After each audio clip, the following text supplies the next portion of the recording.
hukumnya mensolatkan orang yang mati bunuh diri? Di kantor ditekan atasan, di jalan ditangkap polisi, di rumah ditekan bini, stres, minum baygon, mati. Apakah dia disolatkan atau tidak? Berkelailah satu kampung. Yang satu mengatakan solatkan, yang satu mengatakan jangan solatkan, yang satu mengatakan solatkan, yang satu mengatakan jangan solatkan. Di teleponnya saya, Pak Ustaz, di kampung kami ada orang mati bunuh diri, disolatkan apa tidak? Saya katakan orang yang mati bunuh diri disolatkan. Tapi Nabi tak menyolatkan orang yang mati bunuh diri.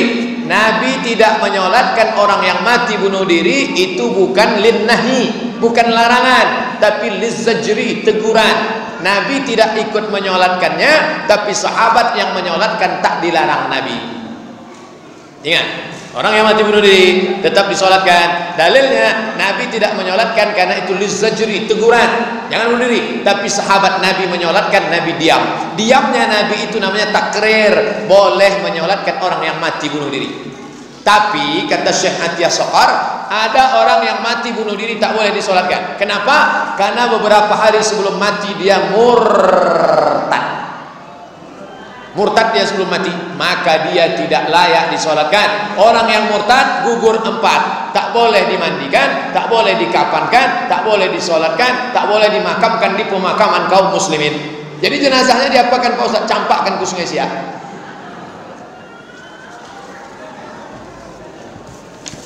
Pak Ustaz, bagaimana hukumnya bersalaman dengan yang bukan muhrim? Orang yang pakaian ihram namanya muhrim. Orang pakai ihram itu muhrim. Adapun yang saya dengan ibu itu namanya mahram. Jangan lagi pakai muhrim, mahram. Apa hukum bersalaman dengan orang yang tidak mahram? Dengan alasan menghormati orang yang lebih tua. Misalnya bersalaman, saya baru pulang dari Maroko, bersilaturahim ke rumah Ustadz Darisman. Assalamualaikum Ustadz. Ustadz, ya. Kata beliau, kau sudah kerja? Man, belum bang. Aku nih kerjaku pengacara, pengangguran banyak acara. Diajaknya lah saya ke UIN. Dialah yang masukkan saya ngajar bahasa Arab di UIN. Sampai di UIN itu semangatlah saya, karena mahasiswinya cantik-cantik. Pas akhir semester datanglah mahasiswi itu mau salaman. Ustadz, mohon maaf silap salah kami ya. Saya itu waktu itu masih muda lagi, masih ganteng-ganteng, belum nikah. Mahasiswi mau salaman, mau disalami berdosa, mau tak disalami mubazir. Li ayyut'ina ala ra'si ahadikum, ditusukkan paku ke kepala kamu, paku dari api neraka ditusukkan ke kepala kamu lebih baik, ke tapak tangan kamu lebih baik daripada engkau salami perempuan yang tak mahram. Kita ngajar hadis, ngajar bahasa Arab, akhirnya dia sudah ngulurkan tangan, saya gini kan. Ini tak pernah kami pelajari di Mesir, tak pernah kami pelajari di Maroko. Ini dapat dari mana? Mahabharata. Namaste, namaste.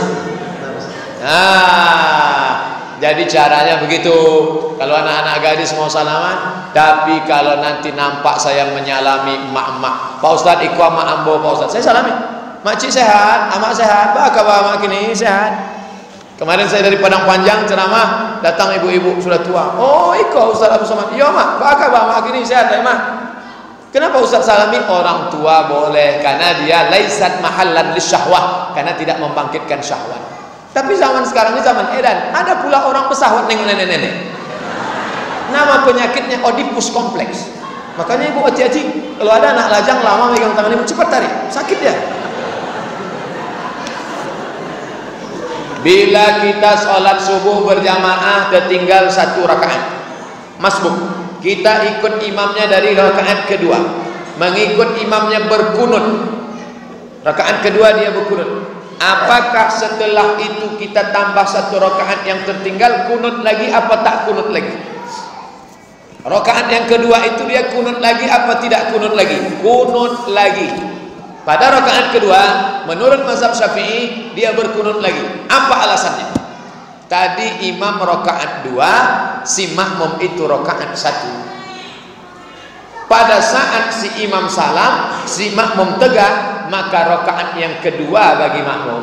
Maka si makmum kunut lagi karena rakaat tadi itu adalah rakaat kedua bagi makmum. Maka dia angkat tangan lagi. Allahumma hadina fiman hadait. Kalau begitu kunutnya dua kali. Ya. Kenapa yang pertama itu kunut? Ju'ilal imamu liyutamma bihi. Karena dia mengikut imam. Pada rakaat yang kedua, itu rakaat kedua bagi diri dia, maka dia baca kunut. Itu alasannya menurut mazhab Syafi'i. Waktu menyembelih kurban, lalu tukang sembelih itu diupahkan oleh panitia kurban. Apakah tukang sembelih yang diupahkan itu masih boleh mengambil daging kurban lagi? Daging kurban sebagai upah haram, sebagai hadiah boleh. Apa beda upah sama hadiah? Hadiah dapat alhamdulillah, tak dapat tak masalah. Tapi kalau upah wajib dapat. Kalau tak dapat naik pisau tukate. Maka tukang potong tu kita kasih dia. Hai bapak tukang potong, ini 600.000 sebagai upah. Ini ada 1 kresek sebagai hadiah. Maka daging yang dikasih itu sebagai hadiah. Adapun sebagai upah haram. Bedakan upah dengan hadiah. Apakah kulit hewan kurban boleh dijual? Man ba'a jilda udhiyati, siapa yang menjual kulit hewan kurbannya, fala udhiyatalah, maka tiada kurbanlah baginya. Lalu kulitnya itu apa? Natasaddaqu biha, kata Ali bin Abi Thalib. Waktu Nabi menyuruh saya menyembelih kurban Nabi, kulitnya kami sedekahkan. Maka kulit ada berapa lembar? 5 lembar. Panggil fakir miskin. Fakir miskin, sini. Ya, mau kulit? Ambil. Kata fakir miskin, jijik, banyak darah, bau, enggaklah. Akhirnya dia pergi. Kemana kulit? Saya boleh menjualkan kulit. Kebetulan saya punya kenalan, www.jange.com. Assalamualaikum Pak Jange. Yo, apa kabar? Lama ndak bersua hampir setahun. Iya Pak Ustaz, kurban tahun petang. Iku ada 5 lembar, tolong ambil ke masjid kami. Datanglah Pak Jange. Berapa 5 lembar? 500.000. Setelah jadi duit 500, saya panggil balik fakir miskin. Fakir miskin, sini. Mau kulit? Duit mau? Mau. Nah, ini duit 500. Ambil semua. Begitulah cara pengelolaan kulit yang betul. Yang sudah lewat apa boleh buat, akan datang kita perbaiki. Saya ikut koperasi dan selalu membayar iuran. Saat ini saya sedang meminjam di koperasi itu. Bagaimana hukumnya Pak Ustaz? Riba. Pinjam 1 juta bayar 1.100.000, riba. Pinjam 100 bayar 110, riba. Orang yang riba, 5 ancaman bagi riba. Pertama, alladzina yakuluna riba la yaqumuna illa kama yaqumu alladzi yatakhabbathu syaitanul mas. Orang yang makan riba nanti bangkit dari kubur macam bangkitnya orang yang kerasukan setan. Kata orang Jawa, kesambet. Nanti kalau kita bangkit dari kubur nampak ada di samping kita orang kesambet, itu makan riba dulu. Cuman khawatirnya kita tengok kiri kanan tak ada kesambet, kita pula kesambet. Yang kedua, ayyuma lahmin, makan riba, dimakan, yummy, masuk ke dalam badan. Ayyuma lahmin nabata min aramin, setiap darah daging di badan dari riba, fannaru aulabi, tempatnya api neraka. 3, duit riba tadi dikumpul, riba, dibawa haji ke Makkah. Labbaik Allahumma labbaik, labbaik la syarika lak labbaik. Apa kata malaikat? La labbaik wala sa'daik. Kau tak dapat balasan, zaduka haram, karena kau berangkat dengan uang haram. 4, dipakai duit riba tadi sedekah bagi fakir miskin. Innallaha thayyibun, Allah maha baik, la yaqbalu illa thayyiban. Allah tak menerima kecuali yang baik-baik saja. Duit riba dimakan, masuk ke dalam badan, menjadi darah daging, naik ke otak. Otak yang makan riba pikirannya kotor. Nauzubillah. Bila kita mendapat rezeki, mana yang didulukan? Bayar utang atau beli hal yang diinginkan?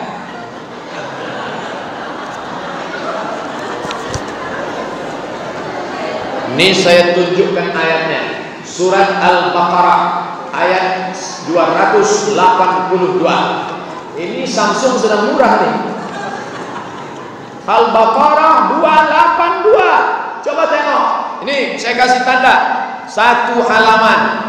Nih, saya kasih tanda pakai kertas yang nanya utang tadi.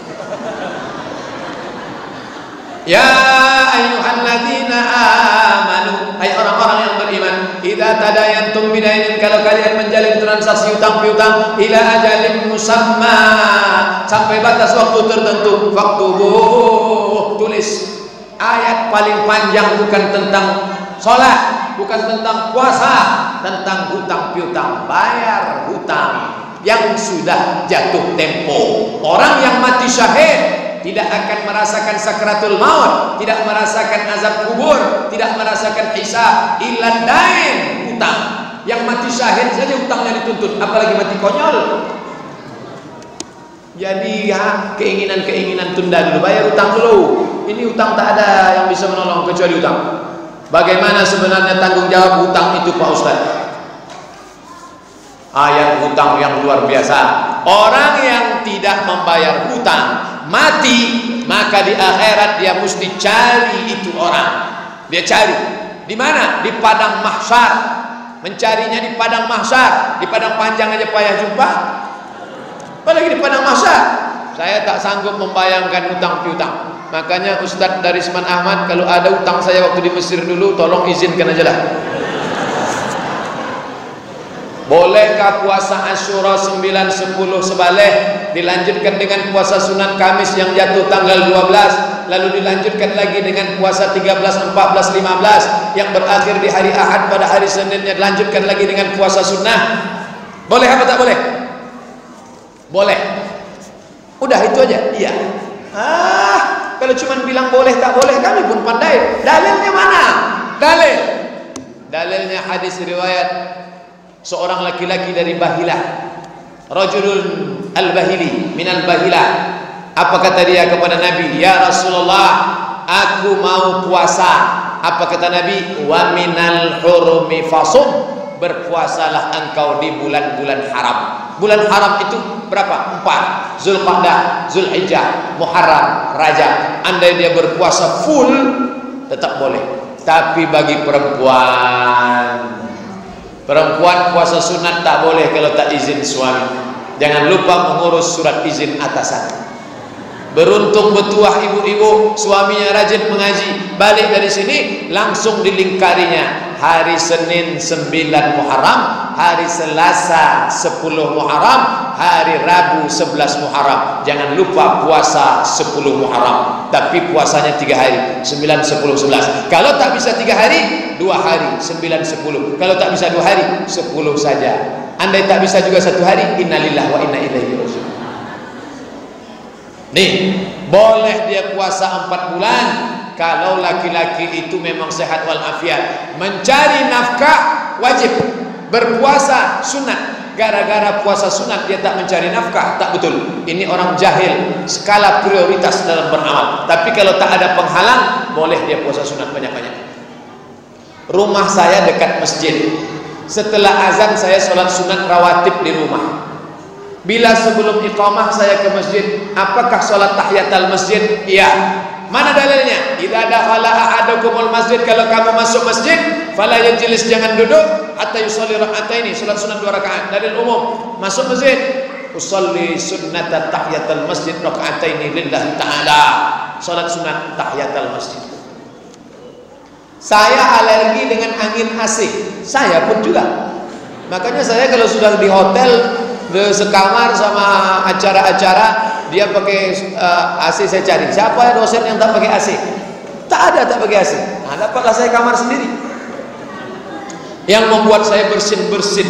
Bolehkah saya sholat pakai masker agar angin AC tak membuat hidung saya jadi dan bersin-bersin yang mengganggu jamaah? Pada hukum asalnya perempuan tak boleh menutup wajah, hukum asal. Tapi ketika ada darurat, maka ada kaidah fikih, ad-darurat tubihul mahzurat wa daruratu tuqaddaru biqadriha.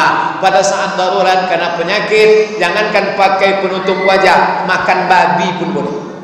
Sampai di hutan tak ada makanan. Yang ada cuma dua, babi atau mati. Pilih mati atau babi. Tak boleh pilih mati. Makanlah babi. Makanya bawa kecap, oles-oleskan babi itu sedikit. Tapi jangan kenyang-kenyang. Sementara dapat pisang. Itu namanya hukum darurat. Ad-daruratu tubihul mahzurat, wa daruratu tuqaddaru biqadriha. Bila wanita haid, apakah boleh dia mendatangi masjid untuk mendengar pengajian? Saya pakai kitab Al-Fiqhul Islami wa Adillatuh. Kalau ada ustadz lain pakai kitab lain, mungkin dia punya referensi lain. Tapi yang saya pakai adalah Syekh Wahbah Zuhaili. Kata Syekh Wahbah Zuhaili, perempuan yang sedang haid tak boleh membaca Al-Quran, tak boleh memegang Al-Quran, tak boleh membawa Al-Quran, tak boleh masuk masjid, tak boleh solat sunat tahiyatul masjid, tidak boleh solat, tidak boleh tawaf. Maka saya pegang ini, maka dia tidak boleh melakukan itu. Kalau dia mau ikut pengajian di mana? Di emperan masjid, di selasar masjid. Emperan, selasar, teras, balkon. Makanya yang bangun Masjid Nurul Falah ini orang ngerti fikih, makanya dibuatnya ada emperan. Makanya kalau saya sudah pengajian malam, ada orang bapak-bapak yang duduk di emperan, itu saya bilang itu haid semua tuh. Banyak orang tersinggung kalau saya pengajian. Saya insya Allah selalu sholat sunat taubat, sholat sunat hajat, sholat sunat tahajud tiap malam. Mudah-mudahan kita diberikan ke istiqomah sholat. Di manalah waktu yang paling baik untuk berdoa Pak Ustadz? Setelah setiap selesai sholat itu, atau saya selesaikan semua sholat, atau di akhir sholat? Kapan waktu paling baik berdoa? Hadis riwayat Muslim, aqrabu ma yakunul abdu min rabbih wa huwa sajid. Orang yang paling dekat dengan Allah waktu sujud. Fa'aksiru fihi du'a. Sujud terakhir salat hajat, sujud terakhir salat tahajud, sujud terakhir salat witir, mintalah sebanyak-banyaknya di ujung itu. Tapi tidak boleh pakai bahasa Indonesia. Kalau diucapkan di mulut batal salat. Ambo kiniko batal langsung. Maka dalam hati saja. Berapa lama sujudnya? Waktu Nabi sedang sujud terakhir, dicubit Aisyah tangan Nabi dicubit Aisyah. Selesai sholat, Nabi tanya, Aisyah, kenapa kau cubit tangan? Kata Nabi, kata Aisyah, kusangka kau sudah sakratul maut. Maka perlama-lamalah sujud. Itu waktu pertama. Yang kedua, setelah tasyahud. Fil alamina innaka hamidum majid. Allahumma ighfir lima qaddamtu wa ma akhartu wa ma asrartu wa ma a'lantu wa ma asraftu wa ma anta a'lamu bi minni antal muqaddim wa antal muakhir la ilaha illa anta subhanaka inni kuntu minaz zalimin. Allahumma inni a'udzubika min 'adzabi jahannam wa min 'adzabil qabri wa min fitnatil mahya wal mamat wa min syarri fitnatil masiihid dajjal. Allahumma a'inna 'ala dzikrika wa syukrika wa husni ibadatik. Tambahkanlah apa yang mau dimintakan. Selesai itu, selesai salat, angkat tangan. Saya tak bisa bahasa Arab Pak Ustaz. Doa itu cuma 4 yang bahasa Arab. A'udzubillahi minasyaitonirrajim. Bismillahirrahmanirrahim. Alhamdulillahirabbil alamin. Wassalatu wassalam. A'udzubillah, bismillah, alhamdulillah, selawat. Sisanya bahasa Indonesia. Anakku sedang sekolah di Yogyakarta, ya Allah, jauhkan dia dari Syiah, jauhkan dari kelompok sesat, jauhkan dari aliran kebatinan. Jangan sampai dia ikut Ki Gendeng Pamungkas di Jokobodo. Jangan sampai dia ikut penggandaan uang. Jangan sampai dia kena narkoba. Cepatlah dia selesai S1, nilai IP-nya 4, pulang ke Pekanbaru bisa dia jadi PNS, honorer, minta apa-apa, tapi jangan lama-lama. Saya tak bisa doa kalau pakai bahasa Indonesia Pak Ustaz. Bahasa awak dan rancaknya iko banyak banan akan dimintakan anak pak tetamu alun balaki anak kedua alun babini nan katigo bacarai pulau. Iki wis perang-perang dino bojone erong teko piye iki wis ngalor ngidul ngetan ya Allah. Bagaimana cara menasehati dan mengajak anak sholat? Karena anak saya tak mau sholat sama sekali, bahkan sholat Jumat pun tak mau Pak Ustaz. Muru auladakum bis shalah, suruh anak kamu salat wahum abna'u sab'a, 7 tahun suruh. Wadribuhum fil asra, umur 10 pukul, umur 7 suruh, umur 10 pukul. Kalau dia tak mau juga usir. Kamu uang sekolah, uang kuliah, kunci motor, uang bensin, APBD potong 25%. Ikut cakap saya. Kenapa anak ini berani melawan? Karena dari kecil tidak dididik. Kalau hendak membentuk buluh, bentuklah dari rebung. rebung yang bisa dibentuk. Kalau sudah jadi bambu kuning, dia akan pecah. Ini masih rebung, bisa dibentuk. Tapi kalau dia sudah jadi bambu, ada dua kemungkinan. Kalau tidak, dia patah, kepala awak pecah. Umur saya sekarang 39 tahun. Nanti tahun 2017 40 tahun. Tapi dengan emak saya masih takut. Kalau emak saya manggil, "Mat, sini." Emak saya tak manggil ustaz, manggil nama aja. "Mat, sini dulu." "Waang jangan duzina." Aku nih ustaz nih, Mak. Ustaz pun banyak setannya. Sampai hari ini mak saya main panggil, "Sini." Masih takut lagi sama. Maka saya heran nengok ibu-ibu ngaju, anak saya kok nggak takut, berarti ada something wrong. Ada kesalahan dari awal. Ini udah salah setting ini. Kenapa bisa terjadi? Ingat, kejahatan terjadi bukan hanya karena ada niat dari pelakunya, tapi juga karena ada kesempatan. Waspadalah. Waspada. Bagaimana Pak Ustaz kalau suami saya rajin sholat tapi tak pernah baca Quran? Iqra'ul Quran, bacalah Al-Quran. Fa innahu ya'ti yaumal qiyamah. Quran itu akan datang pada hari kiamat. Syafi'an li ashabi, dia akan memberikan syafaat pertolongan. Bacalah Al-Quran. One day, one juz, satu hari satu juz. Kalau tak sanggup satu hari satu juz, one day half juz, satu hari setengah juz. Kalau tak sanggup, one day one page, satu hari satu halaman. Ikut program Odoj, one day one juz, motivasi. Yang penting baca Quran. Belum sanggup baca semua Quran, baca hatinya Quran. Yasin. Man qara'a Yasin fi lailatin, siapa yang baca Yasin pada suatu malam, asbaha maghfuran lah, pada waktu subuhnya dia sudah diampuni Allah. Awal-awalnya Yasin, habis itu Al-Kahfi malam Jumat, habis itu juz Tabarak. Siapa yang baca 30 ayat sebelum tidur malam, tabarakalladzi biyadihil mulku wa huwa ala kulli syai'in qadir, dijauhkan dari azab kubur. Membaca surat Al-Waqi'ah, dijauhkan daripada miskin susah melarat. Dipahami maknanya, membangkitkan semangat etos kerja. Tapi dia bukan mantra, bukan dibaca-baca tiba-tiba datang duit dari atas, bukan. Itu namanya Dimas Kanjeng. Pak Ustadz, bagaimana bila anak perempuan saya yang sudah menikah tidak memakai jilbab? Apakah masih tanggung jawab kami sebagai orang tua? Ya, tanggung jawab orang tua kepada anak dua, mati anak itu duluan atau kita mati duluan. Adapun dia menikah, dulu dia di rumah kita pakai jilbab, di rumah kita dia sholat. Setelah nikah tiba-tiba jilbabnya melayang, pakaiannya setengah tiang, pakai baju you can see, kamu can bisa see menengok, you can see kamu bisa menengok ke tiang mini saya. Maka kita wajib panggil dia, "Hai anakku, duduk sini. Hai menantuku, duduk sini." Mau dibawa kemana hubungan ini? Hei menantuku, ini anakku ini bukan dapat kau di tong sampah. Ini ku didik 9 bulan 10 hari di sini, 2 tahun ku susukan. Tiba-tiba kau datang hanya membawa cincin emas 1 gram, itu pun masih kredit. Enaknya kau menyuruh dia buka jilbab. Maka kau mesti takut pada Allah. Makanya sebelum menikahkan anak itu, menantu itu di fit and proper test. Apa yang pertama ditengok? Agama. Nih, yang masih punya anak-anak gadis yang akan menikah, hai saudara-saudaraku, bapak ibu saudaraku yang kusayangi sekalian, mau menikahkan anak, yang pertama tengok agamanya. Allahumma inna nas'aluka salamatan. Ibu ni asal sudah datang anak lajang buka gorden tengok pakai mobil mewah. Ikolah yang nampak malam tadi waktu istikharah, Bang. Jadi nikahkan ini sama ini. Entah tak sembahyang, tak perlu tanya solat tak solat, yang penting kita nikahkan. Akhirnya dinikahkanlah sama orang yang tak solat. Disuruhnya buka jilbab, disuruhnya ninggalkan solat, disuruhnya rambut rebonding, disuruhnya pakai keriting. Macam anak Ahmad Albar anak kita tuh jadi rusak agama. Tidak ada yang dapat menyelamatkan umat ini selain balik kepada agama.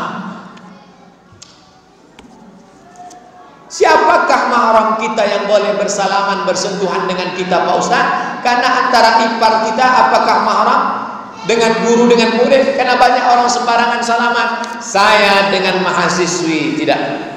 Tapi anak-anak MDA ini kalau salaman, kan anak kecil, menengok anak-anak ingat kita anak di rumah, menengok mahasiswi lupa bini kita di rumah. Jangan kena alasan murid. Ingat, talbisu iblis, setan sedang bermain. Dia sudah akil balik, tangannya lembut, ada getaran-getaran syahwat. Saya tak bersyahwat Pak Ustaz. Berarti homo. Hati-hati. Nah, adapun adik ipar, kata Nabi, jangan kalian dekat-dekat. Wa kaifal hamu? Alhamu al-maut. Alhamu al-maut. Ipar itu mati, kata Nabi. Ipar mati. Kenapa ipar itu disebut mati? Saya nikah dengan kakaknya, saya mesra dengan adik ipar. Ini kalau sempat terjadi mati. Kisah nyata, true story. Bertanya ke saya, Pak Ustadz, boleh saya nikah lagi? Boleh. Suruh izin, surat izin atasan. Tapi kalau saya menikah hancur rumah tangga nih Pak Ustadz. Kenapa? Yang suka sama saya itu adik ipar saya. Tengok, sudah macam adik saya, sudah macam adik saya, sudah macam. Berapa lama yang awalnya macam menjadi macam-macam. Hati-hati. Adik ipar, Ustadz punya adik ipar? Punya. Pernah Ustadz salami? Sekali, haram tak pernah salam. Asal dia mau salaman, jaga. Aneh kata orang, ja'al islamu gharibun. Islam di waktu datang dulu pertama kali aneh. Fasawfa yakunu ghariban di akhir zaman, dia akan aneh. Fatuba lil ghuraba. Berbahagialah orang yang dianggap aneh. Kita mulai dari keluarga diri kita sendiri. Adik ipar tak disapa.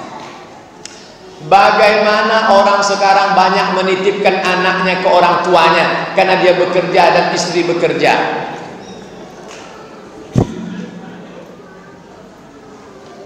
Berapa kali emak saya tidak puasa karena menghamilkan saya dulu. Berapa hari puasanya tinggal karena saya menyusu dengan dia. Saya tanya ke emak saya, "Mak, ya, waktu mak membesarkan aku berapa hari tinggal?" 90 hari dia tak puasa gara-gara saya. Berapa kali dia tak sholat duha gara-gara saya kencing. Berapa kali dia tak tahajud malam gara-gara saya tak bisa tidur. Di hari tuanya ini saya tak pernah menitipkan anak saya sekalipun. Mak, mau ke masjid mana ku antar iktikaf, mau ikut pengajian di masjid mana ku bawa. Nanti malam mau saya bawa ke Masjid An-Nur menengok pembukaan MTQ. Aku ingin di hari tuamu ini, aku tak kaya, tak bisa aku belikan kau istana rumah mewah, paling tidak menyenangkan hati orang tua, jadilah. Tak bisa aku belikan kau gelang emas yang besar, karena aku pun susah. Tapi jangan menyusahkan orang tua. Menitipkan anak kepada orang tua, dua efeknya. Pertama, menyusahkan orang tua. Nenek tak pernah menolak cucu. Tak pernah emak kita itu menolak. Kalau saya titipkan, "Mah, jaga anakku sebentar," tak akan pernah dia menolak. Tapi ingat, kita sudah merusak hari tuanya. "Mak, baca Quran sajalah. Mak, mau pergi umrah, kasih duit. Tapi untuk ini tak usahlah." Nah, ini tentang masalah orang tua. Yang kedua, efeknya, anak-anak yang dibesarkan oleh nenek mengalami kekacauan otak. Ini yang ngomong dokter di Masjid An-Nur seminggu yang lalu. Kenapa? Karena nenek itu terlampau sayang. Sebelum dia pakai celana sudah dipakaikan, sebelum dia mau minum sudah dituangkan. Maka dia mengalami kekacauan otak gara-gara dibesarkan oleh nenek, karena dimanja-manja. Kebanyakan cucu-cucu yang kacau itu salah satu sebabnya adalah karena dimanja oleh nenek. Hati-hati. Sholat jamaah di waktu asar, mana yang didulukan Pak Ustaz? Zuhur dulu atau asar dulu? Kalau jamak takdim, wajib zuhur dulu. Tapi kalau jamak takhir, tidak disyaratkan mualat. Mualat itu berurutan, tidak mesti zuhur dulu. Kalau ada yang melaksanakan zuhur dulu, dia menjaga urutan zuhur baru asar. Kalau ada yang melaksanakan asar dulu, dia melaksanakan asar karena menghormati waktunya waktu asar. Tidak disyaratkan mualat. Boleh zuhur dulu baru asar, boleh asar dulu baru zuhur. Tapi kalau saya musafir sampai ke Minas, Kandis, sampai di Kandis ada sholat asar, maka saya sholat asar dengan imam. Setelah asar baru saya sholat zuhur.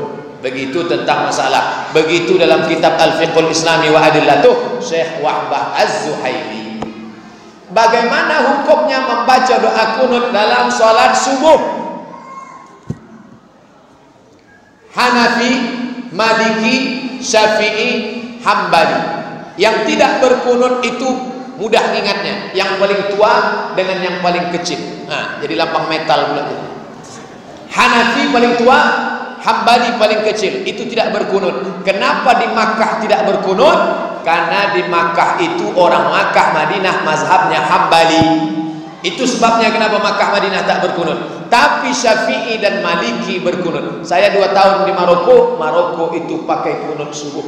Sama macam di Indonesia pakai kunut subuh. Nah, maka bagi imam tinggal memilih apakah Hanafi, Hambali atau Syafi'i, Maliki. Saya condong berkunut. Saya kalau sholat di masjid saya berkunut. Tapi saya tidak menyalahkan orang yang tak berkunut selama tak keluar 4 mazhab. Sekarang yang jadi masalah kalau kita jadi makmum, ini imam. Datang orang bertanya kepada Imam Hambali, "Hai Imam Hambali, ya, saya ikut kamu tak berkunut subuh." "Mantap, kamu tak berkunut?" "Iya, sama macam saya." "Bagaimana kalau saya sholat subuh ternyata imam saya bermazhab Syafi'i, imamnya berkunut, apa sikap saya?" Kata Imam Hambali, "Kalau imammu berkunut, angkat tanganmu, ucapkan amin.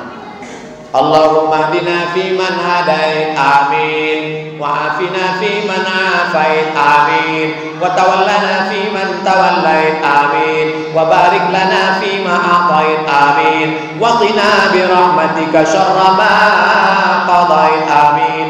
Sisanya tak diaminkan karena sisanya itu bukan doa, itu namanya sana, pujian. Fa innaka taqdi wa la yaqda 'alaik wa innahu la yadhillu man walayt wa la yanzu man adait, tabarakta rabbana wa ta'ala falakal hamdu 'ala ma qadait, nastaghfiruka wa natubu ilaik. Wa sallallahu ala sayyidina Muhammadin nabiyil ummi wa ala alihi wa sahbihi wa baraka wa sallam. Allahu akbar. Jangan dilawan imam. Jadi bukan baru sekarang banyak orang melawan imam.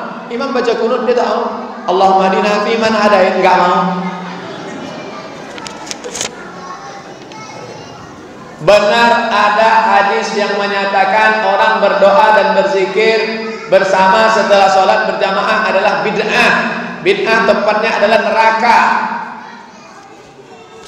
jika tidak dibuat Nabi bid'ah. Orang yang suka membid'ah dia pakai 5 jari saja. Jika tidak dibuat Nabi bid'ah. Orang belajar di Mesir 4 tahun, di Yordania 2 tahun, di Mesir 4 tahun, di Maroko 2 tahun, di Madinah 13 tahun. Dia enggak, dia cukup pakai 5 jari. Jika tidak dibuat Nabi bid'ah. 1 Muharram bid'ah. Dolalah finnar. Tak sesederhana itu, bro. Makanya ente ngaji. Ini ngaji tak mau. Selama ada dalilnya, maka dia tidak boleh disebut bid'ah. Apakah dalil itu am, apakah khas, apakah mutlaq, apakah muqayyad, apakah ba'id ataupun qarib. Selama ada 6 dalil, tidak boleh dikatakan bid'ah. Nah, bagaimana kalau imam itu baca doa? Allahumma inna nas'aluka salamatan fid din, amin. Ada tak dalilnya? La yajtami malaun, sekelompok orang berkumpul. Fayad'u ba'duhum, berdoa satu orang. Wa yu'minuhum sa'iruhum, diaminkan oleh yang lain. Illa ajabahumullah, Allah mengabulkan doa mereka. Ada dalilnya. Dalil ini diperkuat dengan ayat Quran. Qad ujibat da'watukuma, doa kalian berdua dikabulkan. Yang berdoa itu Nabi Musa. Ya Allah, selamatkan kami menghadapi Fir'aun, selamatkan kami melawan Fir'aun, selamatkan kami dari kejaran Fir'aun. Yang mengaminkan Nabi Harun. Amin, amin. Doa bersama bukan hanya ada pada syariat Nabi Muhammad, tapi sudah ada pada zaman Nabi Musa alaihissalam. Buka tafsir Ibnu Katsir dalam ayat qad ujibat da'watukuma, ada dalil am, maka tak boleh dibid'ahkan. Apa kata Ustaz Abdullah Hadrami dari Malang? Kalau anda mengatakan saudara anda, hei pelaku bid'ah, maka anda sudah mengatakan hei pelaku neraka. Hati-hati. Ini konsekuensi hukumnya luar biasa. Selama ada dalil, maka tak boleh dibid'ahkan orang lain. Dalil am, dalil khas, dalil mutlak, dalil muqayyad, dalil ba'id, dalil qarib. Di mana dibahas? Ilmu usul fikih. Sekarang ilmu usul fikih tak mau dipelajari orang. Sekolah tidak sekolah agama, membid'ahkan orang berapi-api. Mohon dibantu Pak Ustaz. Kenapa ada 4 mazhab? Siapa ngomong 4 mazhab? Syafi'i, Maliki, Hanafi, Hambali, Auza'i, Sufyan Tsauri, Sufyan ibnu Uyainah, Imam Lais ibnu Sa'ad, Imam Al-Auza'i, Imam Yahya ibnu Yahya Al-Laitsi. Mazhab itu sampai ada 14. Buka dalam Muqaddimah Fiqhul Islami wa Adillatu Syekh Wahbah Zuhaili. Mazhab itu banyak, tapi karena murid-muridnya itu banyak yang meninggal tidak menuliskan kitab imamnya, maka yang populer tinggal 4. Pertama Hanafi, meninggal tahun 150 di Kufah, Irak. Yang kedua Maliki, meninggal di Madinah tahun 179. Yang ketiga Syafi'i, meninggal di Kairo, Mesir tahun 204. Yang keempat Hambali, meninggal di Baghdad, Irak tahun 241. Bukan cuma 4, yang masyhur itu 4. Kenapa mesti ada mazhab? Ini Quran, ini sunnah. Marilah kita kembali ke Quran dan sunnah.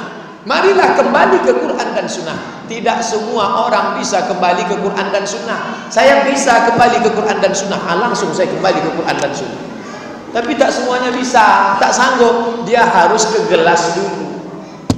Quran, sunnah, gelas, baru dia. Kita baca Quran.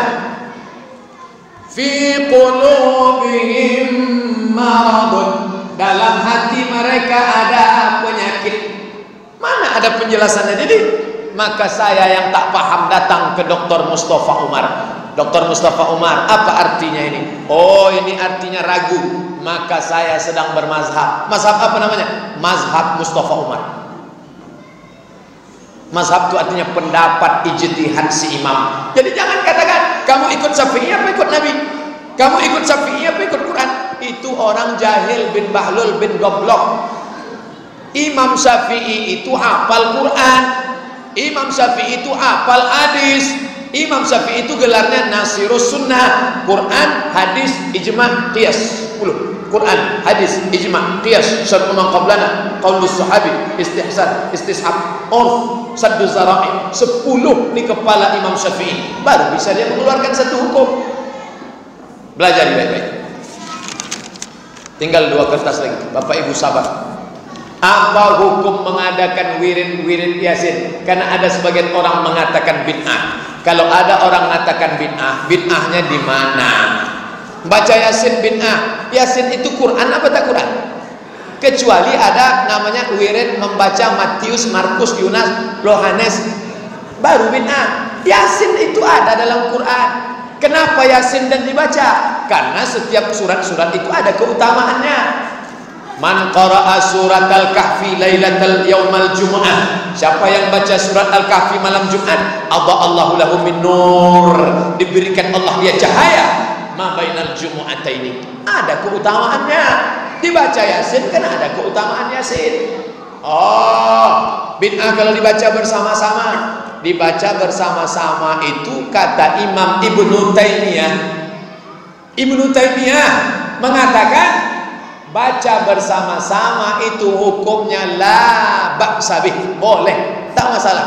Imam Al-Buhuti mengatakan kalau baca bersama-sama tajwidnya tak sama, makruh. Tapi ibu yang sudah belajar tajwid bersama, bacanya bersama. Kata Imam Syafi'i dalam kitab Majmu' Syarah Muhazzab, membaca Quran bersama hukumnya mustahab, dianjurkan.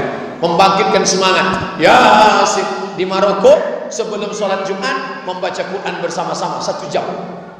Masjid-masjid Maroko hari Jumat datang jam 11, baca Quran sampai jam 12 bersama-sama, beramai-ramai.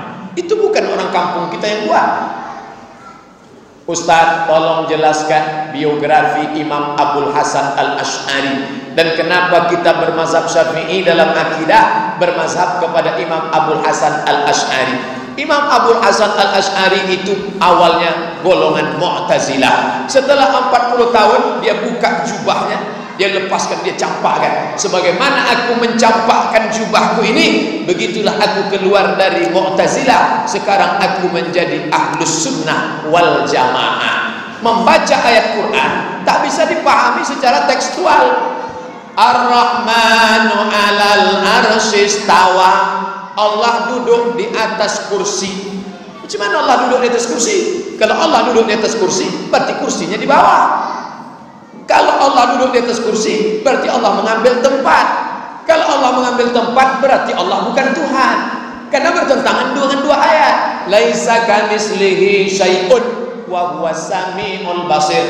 Maka dari dulu sudah disepakati Ahlus Sunnah wal Jamaah itu adalah Asy'ari dan Al-Maturidi. Hanya saja kalau mazhabnya Hanafi, akidahnya condong Maturidi. Turki, India, Pakistan, Bangladesh itu dalam masalah fikihnya Hanafi, dalam masalah akidahnya Maturidi. Sedangkan Indonesia, Brunei Darussalam, Malaysia, Yaman, Thailand, Patani Selatan, dalam fikihnya Syafi'i, dalam akidahnya Asy'ari. Dia sudah sepaket tiga. Dalam fikih Syafi'i, dalam akidah Asy'ari, dalam tasawuf Junaid al-Baghdadi dan Abu Hamid al-Ghazali. Ini tiga paket, tiga serangkai yang tak terpisahkan. Apakah doa di saat sujud dengan bahasa Indonesia diawali dengan ta'awuz bismillah, alhamdulillah, salawat? Tidak.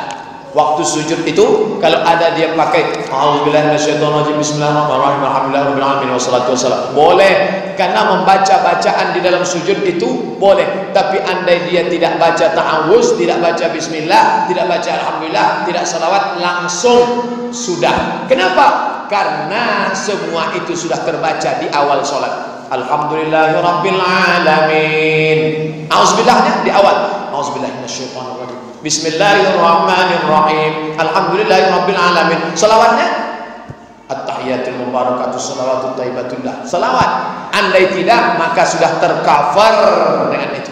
Maka waktu sujud itu tinggal doanya saja. Kertas terakhir. Bolehkah sholat memakai mukena yang bergambar binatang? Nah, jangan pakai gambar kucing, gambar kelinci, gambar Barbie. Gambar daun, gambar bunga boleh. Bunga pun jangan besar-besar. Buatlah bunga besar. Orang di belakang menengok. Di mana lah di bordirnya ini? Ada berapa teh ayam sih? Pokoknya yang bagus, yang polos-polos saja. Tapi yang bunga tak salah. Makanya keliling ini bunga-bunga. Coba tengok bunga semua. Hebat. Paling banyak pintu dikasih bunga Masjid Nurul Falah. Bunga. Binatang tak boleh. Kepala harimau, kepala binatang yang bernyawa tak boleh. Apa hukumnya menolong orang tua yang berbeda agama dengan kita? Orang tua non muslim. Boleh. Mana dalilnya? Enak aja Ustaz ngomong. Boleh. Asma binti Abi Bakar datang menghadap Nabi. Ya Rasulullah, ummi qadimat wa hiya raghibatun. Emak saya non muslim. Emak Asma itu non muslim, mau jumpa sama Asma karena sudah rindu. Asma takut berjumpa dengan emaknya. Lalu dia nanya ke Nabi, afa asiluha, bolehkah ku sambung silaturahim dengan emakku? Kata Nabi, siliha, silakan sambung. Afa utiha, boleh ku kasih dia hadiah, ku belikan baju, ku kasih duit? Kata Nabi, i'tiha, boleh. Ibu, bapak, mu'allaf punya emak non muslim, boleh. Saya kasih baju, boleh. Saya belikan kamput, jangan. Tapi kalau sudah dalam masalah ibadah, wala ana abidu ma'abatum wala antum abiduna ma'abud lakum dinukum waliyadin. Terima kasih atas segala perhatian. Mohon maaf segala kesilapan. Ala hazihin niyah al-Fatihah.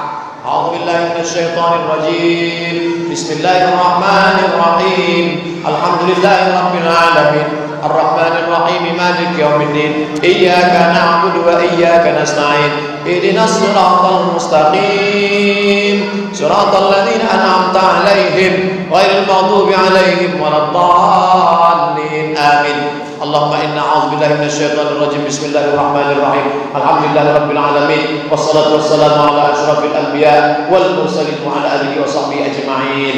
Allahumma inna nas'aluka salamatan fid din. Berikan kami keselamatan dalam agama ya Allah. wa afiatan fil jasad, sehatkan badan kami ya Allah, wa ziyadatan fil ilmi, tambahkan ilmu kami ya Allah, wa barakatan fil rizqi, berikan berkah pada rezeki kami ya Allah, wa taubatan qablal maut, berikan kami taubat sebelum mati, wa rahmatan indal maut, curahkan rahmat ketika kami mati, wa maghfiratan ba'dal maut, berikan ampunan kepada kami sesudah kami mati. Allahumma hawwin alaina fi sakaratil maut, ringankan kami waktu melewati sakaratul maut ya Allah, wan najata minan nar, selamat dari api neraka, wal afwa indal hisab, selamatkan maafkan kami ketika amal kami dihisab. Rabbana ighfir lana dzunubana wa liwalidayna, ampunkan kami, ampunkan dosa kedua orang tua kami, wa li azwajina, pasangan hidup kami, wa li masyayikhina, guru-guru kami, wa li dzurriyyatina, anak cucu keturunan kami, wa liman hadarana, semua yang hadir dalam majlis kami siang ini ya Allah. Allahumma khtim lana bi husnil khatimah, tutup umur kami dengan husnul khatimah, wa la takhtim alaina bi su'il khatimah, jangan tutup umur kami dengan su'ul khatimah. Allahumma ja'al akhira kalamina inda tihai ajalina, jadikan ucapan terakhir kami waktu ajal kami sampai, yang keluar dari mulut kami qaula la ilaha illallah. Rabbana atina fid dunya hasanah wa fil akhirati hasanah wa qina adzabannar. Wa sallallahu ala sayyidina Muhammad wa ala alihi wa sahbihi wasallam. Walhamdulillahi rabbil alamin. Taqabbalallahu minkum minna wa minkum taqabbal ya karim. Assalamualaikum warahmatullahi wabarakatuh.